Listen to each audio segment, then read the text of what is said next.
Carta do apóstolo Paulo aos Gálatas, capítulo de número 2. Nós estaremos lendo do versículo 11 ao versículo 16. E estaremos dando continuidade no tema deste ano, que é por inteiro, vivendo a totalidade de Cristo. Antes de nós estarmos lendo esse texto, queria convidar você a curvar sua cabeça e falar com Deus para que Ele, através da sua palavra, ministre o que é necessário ao seu coração. Amém? Senhor, nós estamos aqui reunidos em Tua casa, te agradecemos pela oportunidade de louvarmos ao Senhor, junto com nossos irmãos, mas agora, Senhor, abrindo a Tua palavra, nós queremos ouvir a Tua voz, Senhor, e nós sabemos que o Senhor fala conosco. Muitas vezes os nossos corações estão endurecidos, os nossos ouvidos não estão atentos, Senhor, e por isso nós não percebemos o que o Senhor quer falar às nossas vidas. Por isso, nesse momento, Pai, nós queremos te pedir que Teu Santo Espírito venha abrir o nosso entendimento, venha nos capacitar, Deus, para que a gente tenha atenção em relação à Tua palavra e que assim, Deus, a gente possa ser edificado por ela, consolado por ela, exortado também, Senhor, pela Tua palavra. Em nome de Jesus, nós te agradecemos. Amém. Gálatas, capítulo 2, do versículo 11 ao 16, diz assim: Quando, porém, Cefas veio a Antioquia, resisti-lhe face a face, porque se tornara repreensível. Com efeito, antes de chegarem alguns da parte de Tiago, comia com os gentios. Quando, porém, chegaram, afastou-se, e por fim veio a apartar-se, temendo os da circuncisão. E também os demais judeus dissimularam com ele, a ponto de o próprio Barnabé ter se deixado levar pela dissimulação deles. Quando, porém, vi que não procediam corretamente segundo a verdade do Evangelho, disse a Cefas na presença de todos: se, sendo tu judeu, vives como gentil e não como judeu, por que obrigas os gentios a viverem como judeus? Nós, judeus por natureza e não pecadores dentre os gentios, sabendo, contudo, que o homem não é justificado por obras da lei, e sim mediante a fé em Cristo Jesus. Também temos crido em Cristo Jesus para que fôssemos justificados pela fé em Cristo, e não por obras da lei, pois por obras da lei ninguém será justificado. Amém? Amanda, pode colocar o tema aí? Como eu falei com os irmãos, nós vamos estar falando sobre, por inteiro, vivendo a totalidade de Cristo, mas com uma ênfase aqui nesse conflito entre o apóstolo Paulo e o apóstolo Pedro. Amém? Tá só isso aí, né? O meu não foi não, né? Eu tenho um problema sério com slide, irmão. Eu nunca preparo slide para pregação, mas quando eu coloco, geralmente dá problema. Aí apareceu. Glória a Deus. Então, o confronto de Paulo e Pedro, vivendo Cristo por inteiro. Você sabe o que é uma heresia? Heresia. Heresia é a palavra que nós usamos para nos referir a tudo aquilo que é contrário à verdade do Evangelho. Heresia é um falso ensino. Heresia são afirmações antibíblicas contrárias àquilo que o Senhor Jesus e os apóstolos ensinaram. E herege é o nome que a gente dá a todo aquele que se propõe a espalhar esses falsos ensinos. E mundo afora, existem muitas heresias e muitos hereges. Porém, nem sempre esses hereges parecem ser os vilões. Muitas vezes, eles apresentam até uma certa autoridade, eles destilam as suas heresias de modo que seja palatável, agradável para as pessoas ouvirem. Eles vendem seus ensinamentos como um remédio, como uma solução, mas na verdade não passa de um golpe. A heresia, ela se parece muito com um golpe. Ela se apresenta como uma solução, como algo bom, mas na verdade é um problema. Parece ser uma oportunidade, mas é uma furada. Ambas, em resumo, são uma enganação. Quem aqui já caiu em um golpe? Dá aquela dor só de lembrar, né? Quando você cai no golpe, a primeira coisa que você percebe que você caiu no golpe, você fala, fui muito otário. Eu já caí num golpe. Eu comprei um produto que nunca chegou. Nunca chegou, estou esperando até agora. Mas existe uma história muito interessante que eu queria compartilhar com você, que é de um australiano chamado Troy Hunt. Esse camarada, com um nome bem curioso, ele é especialista em segurança digital. Ele viaja ao mundo dando treinamentos, dando cursos, capacitando pessoas e empresas a serem seguras na internet, a manterem ali uma navegação longe de golpes, longe de terem seus dados furtados e por aí vai. Esse camarada, em 2011, ele ganhou um prêmio da Microsoft, né, pelo trabalho voltado à segurança cibernética. Ele tem o maior blog do mundo sobre segurança cibernética, ganhou vários prêmios, vive disso, mas sabe o que aconteceu por volta de março de 2025? Isso mesmo que você está pensando. Esse cara, especialista em segurança digital, caiu num golpe. Ele recebeu um e-mail que simulava uma plataforma que ele usava, ele acreditou, preencheu alguns dados e o resultado é que ele foi hackeado. O golpe é assim, ele se apresenta como uma solução, parece algo bom, mas, na verdade, é um engano. E por isso, pessoas, até mesmo as mais experientes, podem cair num golpe. Guarde isso, que vai fazer sentido logo. Até as pessoas mais experientes podem cair num golpe. A carta do apóstolo Paulo aos Gálatas é um alerta contra um golpe. Um golpe que estava sendo difundido entre as igrejas da Galácia. Paulo escreve essa que é a primeira carta que ele escreve do Novo Testamento para alertar os crentes que não caiam nesse golpe. E que golpe é esse? A heresia judaizante. Havia uma heresia se difundindo entre as igrejas da Galácia. O que estava acontecendo basicamente era o seguinte: alguns charlatões começaram a aparecer nessas igrejas e começaram a pregar, dizendo que apenas crer em Jesus não era suficiente para ser salvo. Apenas a fé em Cristo não era suficiente. Além da fé, eles precisavam acrescentar as obras da lei, eles precisavam se circuncidar. Ou seja, era necessário complementar a obra de Cristo com obras humanas. E qual que era o resultado disso? Muitos começaram a se vangloriar e dizer, olha, eu sou circuncidado, você não é. Isso começou a trazer divisão, racha, uma ruptura, e começou a haver também uma coação, uma pressão, uma influência para que os gentios se circuncidassem, dizendo a eles, ameaçando a eles, falando, se vocês não se circuncidarem, vocês não serão salvos.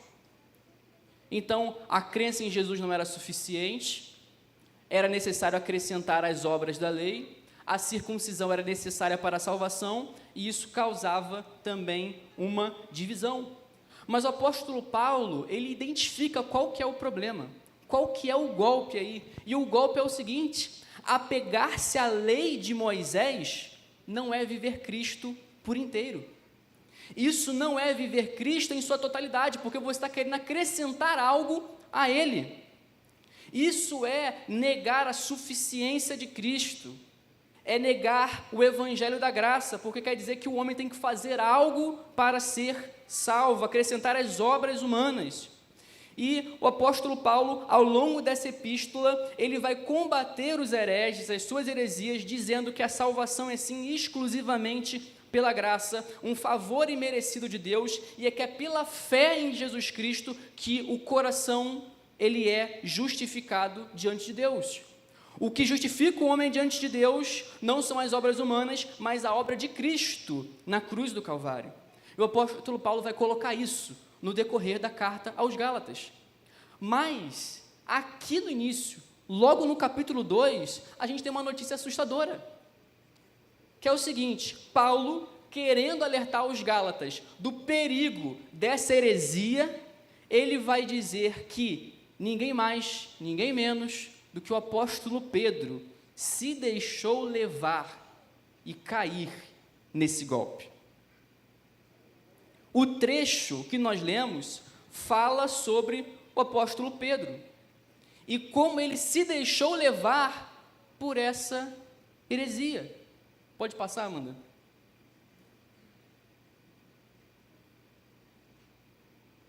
Isso aí depois.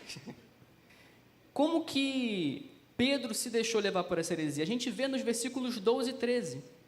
Pedro, ele se relacionava normalmente com os gentios, mas chegando uma galera que pregava esse tipo de coisa, ele começou a mudar seu comportamento.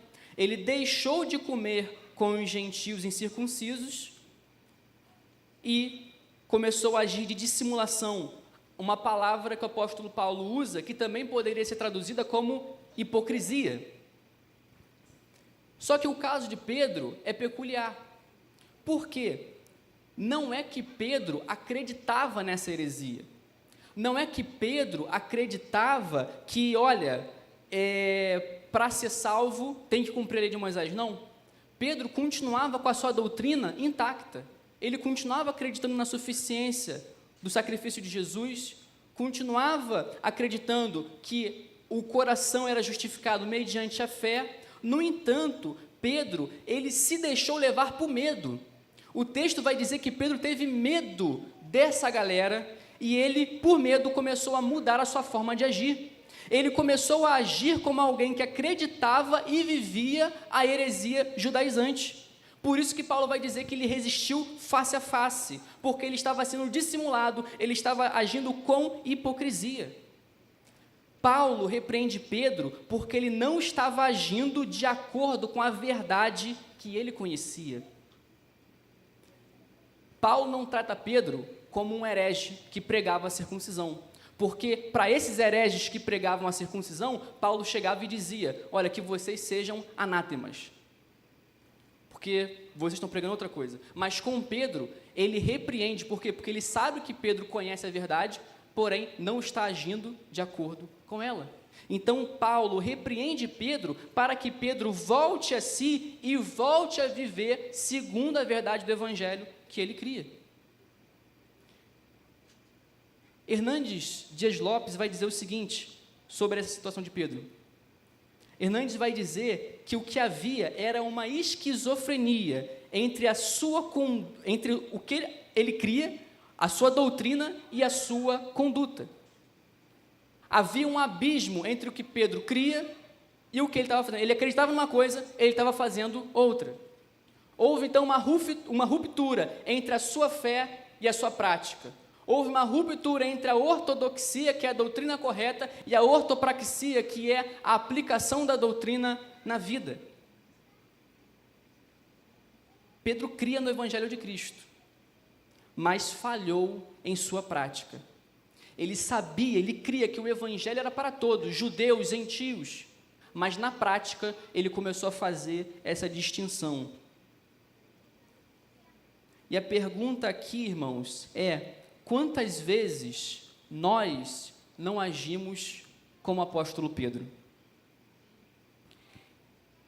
Quantas vezes nós não criamos um abismo, uma separação entre aquilo que nós acreditamos e aquilo que nós fazemos? Em que momento da nossa fé, da nossa caminhada cristã, que nós separamos a teoria da prática. Em que momento, mesmo compromissado com o noivo, nós agimos como solteiros? Mesmo crentes no Evangelho, agimos como ateus. Mesmo como crentes que vivem a sã doutrina, agimos como hereges. E assim deixamos de viver Cristo por inteiro e vivemos apenas na teoria. A verdade do Evangelho, ela precisa ser entendida em nossa mente, mas ela precisa descer para o nosso coração e se tornar prática, diária. E eu queria citar aqui com vocês 3 pontos onde nós, como igreja, podemos estar falhando justamente na prática. Porque a teoria é linda, nós conhecemos, mas muitas vezes nós estamos agindo como Pedro e desassociando a teoria da prática. A primeira delas é o amor. E se a gente for sincero, meus irmãos, a gente vai ver que muitas vezes o nosso amor, ele é mais teórico do que prático. E quando o nosso amor é mais teórico do que prático, a gente está muito longe de viver a totalidade de Cristo. O amor que Jesus pregou aos seus discípulos era o amor ágape. E esse amor, ele não se manifesta meramente na roda de amigos, com os mais íntimos, com os mais queridos. Jesus insistia que o amor que ele pregava deveria ser direcionado aos inimigos, aos maus, aos corruptos, aos vilões, aos cobradores de impostos, aos pecadores que não conheciam a Deus. É sobre amar aqueles que nos fizeram mal, amar aqueles que nos traíram, amar aqueles que trouxeram prejuízos a nós, que nos enganaram, que nos feriram. No Sermão do Monte, Jesus afirmou para os seus discípulos o seguinte: se vocês amarem apenas quem os ama, que recompensa tereis? Até os fariseus, os pecadores fazem isso. Mas a justiça de vocês deve exceder a dos fariseus. Isso quer dizer que nós não vivemos o amor cristão na prática apenas quando nós amamos os nossos próprios amigos, apenas aqueles irmãos da igreja com quem temos mais intimidade, mais afinidade. O amor cristão, ele não se propaga, ele não se vive com as pessoas com as quais você não tem nenhuma crise. Pelo contrário, o amor cristão, ele se manifesta justamente com as pessoas com as quais você tem crise. Pensa por um minuto naquela pessoa, pensa aí nela, que só de imaginar, só trazer o nome dela à mente, já te dá uma reação não muito legal. Pensa aí nessa pessoa. Pensou? Viver Cristo por inteiro inclui amar essa pessoa por inteiro. Inclui ser boa para ela, mesmo que ela seja má para você. Se nós vivemos um evangelho onde nós pensamos que nós podemos amar somente os nossos irmãos em Cristo, aqueles com quem nós temos afinidade, nós estamos muito enganados. Nós temos que amar os nossos inimigos, e é aí que entra a grande questão. Se eu vivo um evangelho onde eu posso amar o meu irmão, mas eu posso odiar o Lula, ou eu posso odiar o Bolsonaro, eu falhei.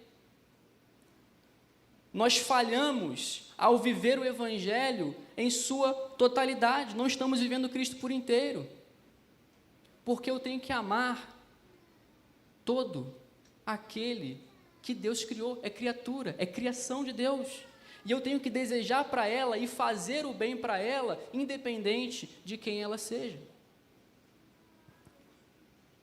Um dos grandes golpes que o inimigo pode nos fazer cair é nos nos fazer pensar que nós temos um motivo muito justo para não amar.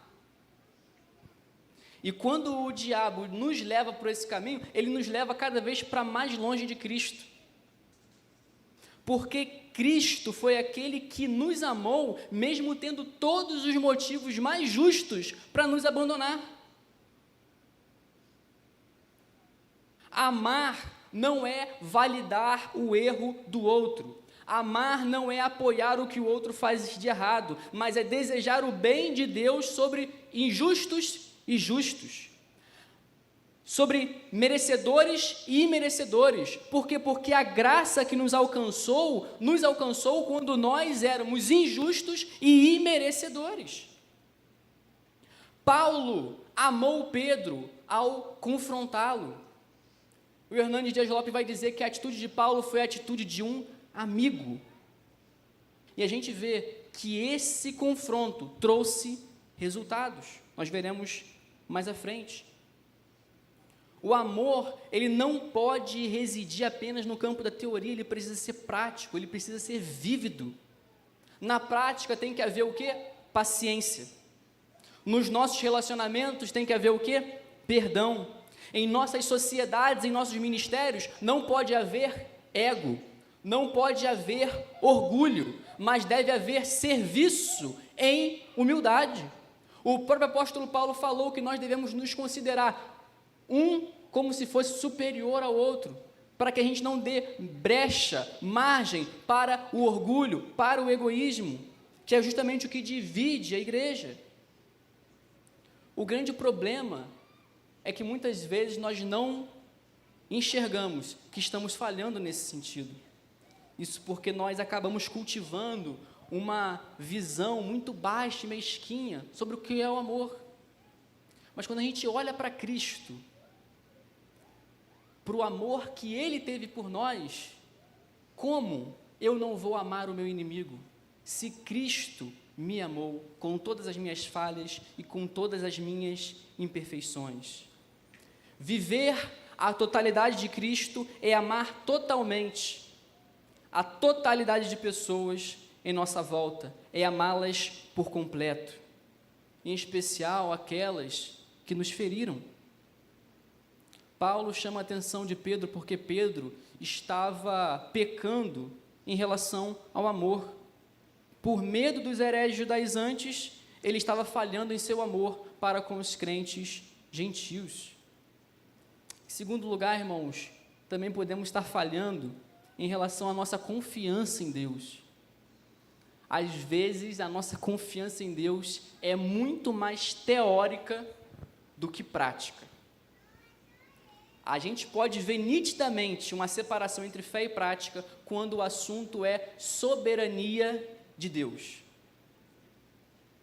Porque a gente diz com todas as letras que a gente crê que o Senhor está no controle de todas as coisas, não é verdade?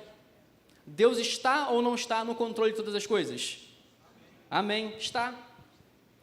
Mas como que, crendo nisso, nós continuamos andando ansiosos, preocupados, cada vez mais aflitos com o dia de amanhã, com cada vez mais medo? É como se a doutrina da soberania divina fosse um remédio que nós conhecemos muito bem, nós sabemos todos os seus componentes, nós sabemos o que está escrito na bula, mas esse remédio fica ali em cima da mesa.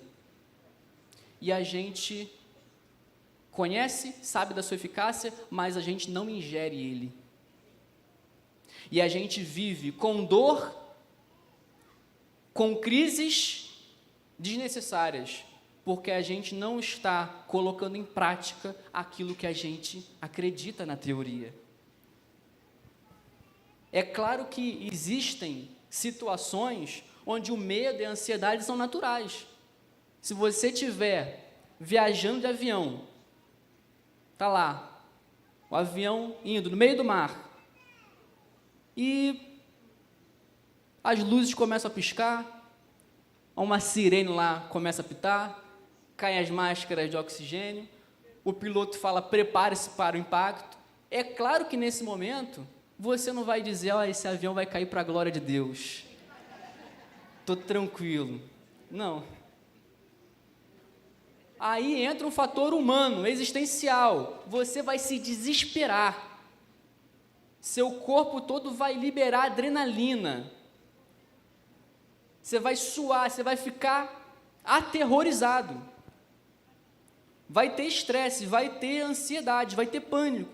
Existem situações em nossa vida, não necessariamente a queda de um avião, em que vai haver em nós estresses, ansiedades, mas há uma diferença muito grande quando eu faço de um momento específico, de uma situação específica, gerar isso em mim, para eu fazer disso um estilo de vida. Uma coisa é a ansiedade, a preocupação me tomar em determinado momento, quando eu vivo uma determinada situação. Outra coisa é eu viver ansioso, viver preocupado, como se Deus não estivesse no controle de todas as coisas. E é aí que acontece a ruptura entre o que a gente diz que a gente acredita e aquilo que a gente vive. Na prática, a gente não consegue descansar. A gente fala que confia, que Deus está no controle de todas as coisas, mas não, por que a gente não consegue descansar nele? Por que a gente continua preocupado? Descansar é algo que, em tese, deveria ser muito fácil. Descansar. Mas na prática é muito difícil. A gente não consegue descansar. Tem um texto em Isaías que mostra muito bem isso. O povo de Israel estava cercado de ameaças. O Império Assírio estava cercando a cidade e o povo fica aflito. O que é que nós vamos fazer? Nós vamos lutar, nós vamos buscar apoio no Egito. E aí Deus fala através do profeta Isaías algo muito maravilhoso. Queria que você guardasse isso no seu coração. Isaías 30, 15. Deus vai dizer: em sossegardes está a vossa salvação, em vos converterdes, em sossegardes está a vossa salvação, na tranquilidade e na confiança a vossa força. Vocês estão achando que a força de vocês é fazer aliança com os egípcios, é pegar em armas para lutar? Não, a força de vocês reside justamente em descansar e confiar, porque eu estou no controle de todas as coisas. Pedro estava falhando em sua confiança em Deus. Por quê? Porque ele agiu com medo. Mesmo crendo na soberania divina, ele se deixou levar pelo medo, deixando de agir segundo o evangelho da graça. Ele confiava em Deus? Sim, mas na prática ele falhou. Terceiro lugar, outra coisa que nós podemos estar falhando é na nossa entrega. Na nossa entrega. Por algum motivo, ao invés de estar 1, 2, 3, está 1, 1, 1. Eu sempre tenho problema com slide. Mas entrega, a nossa entrega ao Senhor. Nesse ponto, irmãos, muitas vezes é mais teórico do que prático, porque nós cantamos hinos como tudo entregarei, e não foi combinado com o Ministério de Louvor, não sabia que eles iam cantar essa música hoje, mas tudo entregarei, sim, Jesus, por ti bendito, tudo deixarei. A gente canta, minha vida dou a ti, Senhor, rendido a ti estou. Nós cantamos, dono dos meus dias, és minha canção. Mas no dia a dia, esse louvor não está sendo entoado em nós. Muitos hinos que nós cantamos, na verdade, eles nos condenam, porque nós não fazemos nada daquilo que os nossos lábios estão professando. Muitas vezes nossos lábios estão louvando, mas as nossas ações diárias não, porque nós cantamos que Ele é dono dos nossos dias, mas na prática nós não reservamos um tempo para dedicar à oração, à leitura da sua palavra e à contemplação. Então nós faltamos com a verdade. Na prática, nós não oramos como alguém que entregou tudo de si. Na prática, nós não servimos como alguém que entregou tudo de si. Na prática, não lemos a palavra como alguém que entrega tudo de si. Na prática, nós fazemos o mínimo, o feijão com arroz, para talvez não nos sentirmos mal. E aí essa entrega, às vezes, ela existe só em Nárnia. Na prática, não. Entregar-se é se doar por inteiro. Há crentes que se entregam muito mais ao seu clube de futebol do que à causa do Evangelho. Às vezes até o hino que ele canta lá no estádio faz mais verdade, mais sentido, faz mais parte da trilha sonora de vida dele do que aquilo que ele canta na igreja. Quem aqui é flamenguista vai lembrar de um torcedor que é conhecido como o Anjinho do Flamengo. Conhecem? O Anjinho do Flamengo. Conhece, né, Sandro? Você vai ver um jogo do Flamengo, a televisão vai mostrar a arquibancada, e lá vai estar ele, o Anjinho do Flamengo. Ele está em todo o jogo e você fica impressionado. É carioca, filmou a arquibancada, ele está lá. É mundial de clubes no Catar, filmou a arquibancada, está lá. Você fica, caramba, o cara está em tudo quanto é lugar. Não importa aonde é o jogo, sul, norte, nordeste, vai estar o Anjinho do Flamengo na arquibancada. Pode ser na Argentina, no Equador, no Peru, na Colômbia, lá vai estar o cara. O cara é fanático, o cara se entrega de corpo e alma para o clube que ele torce, que é o Flamengo. E quando ele está lá na arquibancada, e ele canta, Mengo é paixão, religião, uma certeza de felicidade no meu coração, uma música do Flamengo, quando ele canta isso, ele pode ter a consciência tranquila de que ele está cantando aquilo que é a verdade para a vida dele. Mas agora, deveria doer no fundo da nossa alma, quando a gente canta aqui, aquilo que a gente sabe que não é uma verdade na nossa vida. Deveria doer no fundo da nossa alma. A verdade, como aponta Tim Keller, é que nós não aprendemos a nos deleitar em Deus, nós não aprendemos a encontrar nele prazer, nós não aprendemos a encontrar nele felicidade, e por isso que nós procuramos em outras coisas.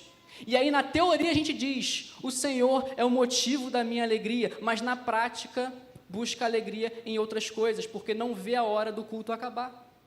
Porque no culto não tem alegria, na leitura da palavra não tem alegria, na oração não tem alegria. Então essa alegria que vem do Senhor é só teórica, não é prática. Por quê? Porque não se aprendeu a se deleitar no Senhor. Tiago pregou aqui pela manhã, Salmo 37, é 37? Não, foi outro salmo, né? 38, por 1. Que era, provai e vede que o Senhor é bom. O Senhor faz um convite, provai e vede que o Senhor é bom. E muitas vezes nós não estamos sabendo experimentar a alegria que é estar na presença de Deus. Meus irmãos, Pedro, ele havia se entregado completamente à causa do Evangelho, mas ele, em determinado momento, falhou. Bastou ali um pouco de egoísmo para que ele falhasse nesse sentido, e como consequência, o apóstolo Paulo vai falar aqui, ó Miguel aqui, como consequência, versículo 13, o apóstolo Paulo vai falar que outras pessoas se deixaram levar pelo erro de Pedro. Pedro errou, e como consequência, outros judeus erraram com ele, e até mesmo Barnabé se deixou levar pela dissimulação de Pedro. Quando um líder erra, ele acaba levando outras pessoas junto com ele. Mas agora, o desfecho dessa história não está em Gálatas. A gente termina Gálatas, mas se pergunta, e aí, o que aconteceu? Pedro voltou atrás? Ou Pedro não voltou atrás? Pedro deixou de agir com hipocrisia? Ou ele continuou agindo com hipocrisia? O que aconteceu? A resposta, na verdade, está em Atos, capítulo 15. Em Atos, capítulo 15, o que acontece? Essa heresia, esse golpe se espalha tanto que os apóstolos precisam se reunir para poder conversar sobre aquele tema, para poder resolver e enviar uma carta para todas as igrejas, dando orientações. E quando os apóstolos, os presbíteros se reúnem para falar sobre esse tema, aparece um camarada para falar, é o apóstolo Pedro. Vamos ver o que ele fala. Atos capítulo 15, do versículo 7 ao versículo 11. Atos dos Apóstolos, capítulo 15, do versículo 7 ao versículo 11, diz assim, havendo grande debate, Pedro tomou a palavra e lhe disse, irmãos, vós sabeis que, desde há muito, Deus me escolheu dentre vós para que, por meu intermédio, ouvissem os gentios a palavra do Evangelho e crescem. Ora, Deus que conhece os corações, lhes deu testemunho, concedendo o Espírito Santo a eles, como também a nós nos concedera. E não estabeleceu distinção alguma entre nós e eles, purificando-lhes pela fé o coração. Agora, pois, por que tentais a Deus, pondo sobre a serviço dos discípulos um jugo que nem nossos pais puderam suportar, nem nós? Mas cremos que fomos salvos pela graça do Senhor Jesus, como também aqueles o foram. Pedro podia ser vacilão, mas ele era crente. E o crente não é aquele que nunca erra, mas é aquele que, quando é convencido e reconhece o seu erro, volta atrás, se arrepende. Nós somos vacilões, igual Pedro. A questão é se nós vamos ser crentes como ele foi. Se nós vamos nos arrepender dos nossos erros, aceitar a correção até daquele que era mais novo na fé, porque Paulo era mais novo na fé do que Pedro, e procurar consertar a nossa conduta entre Deus, diante de Deus e diante dos homens. Aonde a sua fé não está sendo prática, faça como Pedro, volte atrás e viva o Evangelho em sua totalidade, que é colocar em prática aquilo que você acredita.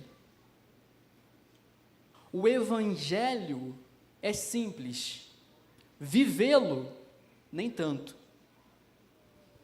Nós falamos aqui sobre amar, e a gente sabe que não é fácil amar. Não é fácil amar como Jesus amou, não é fácil amar certas pessoas, não é fácil liberar perdão. A gente falou aqui sobre confiar, e confiar não é fácil. Confiar não é simples, descansar é algo complexo. Se entregar por completo também não é algo fácil. Mas, se nós somos salvos por Cristo, se um dia a verdade do Evangelho nos alcançou, se nós somos lavados e remidos pelo sangue do Cordeiro, é por meio dele que nós temos forças para vencer. É por meio dele que nós temos forças para vencer. E é aí que entra o grande X da questão, nós precisamos começar a olhar para ele. Ao invés de olhar para a dificuldade de amar a pessoa, a gente tem que começar a olhar para Cristo. Ao invés de começar a olhar para a dificuldade de confiar, olhar para Cristo. Ao invés de começar a olhar para a dificuldade de se entregar, olhar para Cristo. Por quê? Porque Ele fez tudo isso de forma perfeita e soberana no nosso lugar. E nós começamos a espelhar o que Ele está fazendo em nossas vidas.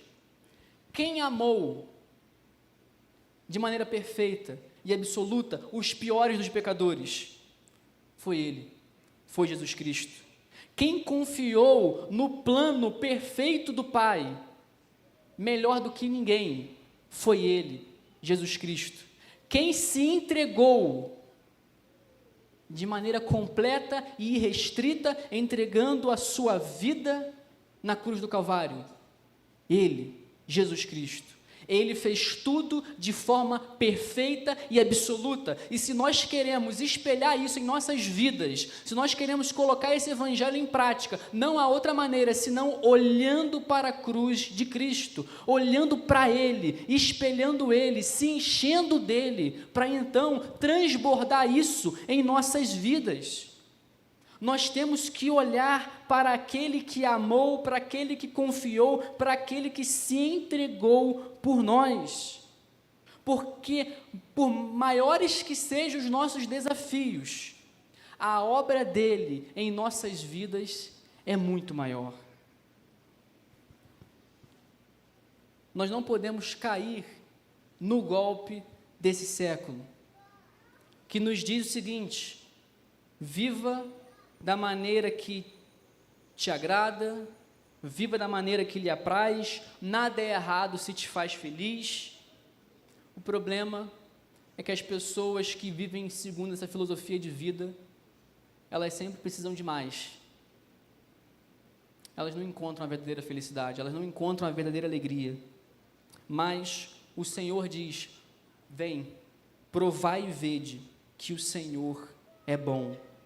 Viva o Evangelho intensamente, viva o Evangelho por completo, porque essa é a vontade de Deus. Jesus Cristo deixou bem claro que Ele não quer que nós vivamos um Evangelho pela metade, Ele quer por inteiro. Ele diz para amar a Deus pela metade? Não, Ele diz amar a Deus de todo seu coração, de toda a sua alma e de todo o seu entendimento. Jesus é inimigo da superficialidade, Jesus é inimigo da mesquinharia. Não seja um crente mesquinho.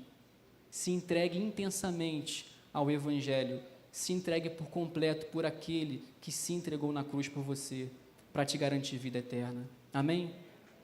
Feche seus olhos, vamos falar com Deus.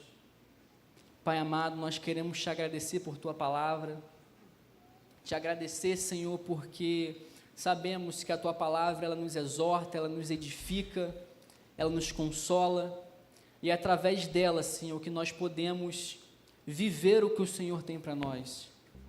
Agora te pedimos, Senhor, que o teu Santo Espírito venha nos ajudar, Pai, para que, em cima dessa palavra, nós possamos praticar, viver, Senhor, aquilo que a gente acredita, que a gente não possa, Deus, ser uma igreja que vive apenas falando de doutrina, mas que essa doutrina seja prática de vida, Senhor, que nós possamos viver o Evangelho em sua totalidade, que nós possamos viver Cristo por inteiro, Senhor, que possamos realizar a tua vontade na escola, na faculdade, no trabalho, na nossa rua, dentro da nossa casa, com a nossa família, Senhor. Que não possa haver, Deus, compartimentos aonde o Senhor não possa alcançar. Que possamos amar, Pai, os nossos inimigos. Que possamos confiar no Senhor e vivermos como aqueles que confiam. Que possamos nos entregar mais a Ti e que Teu Santo Espírito nos incomode todas as vezes que não estivermos vivendo segundo as Tuas verdades, Senhor. Em nome de Jesus,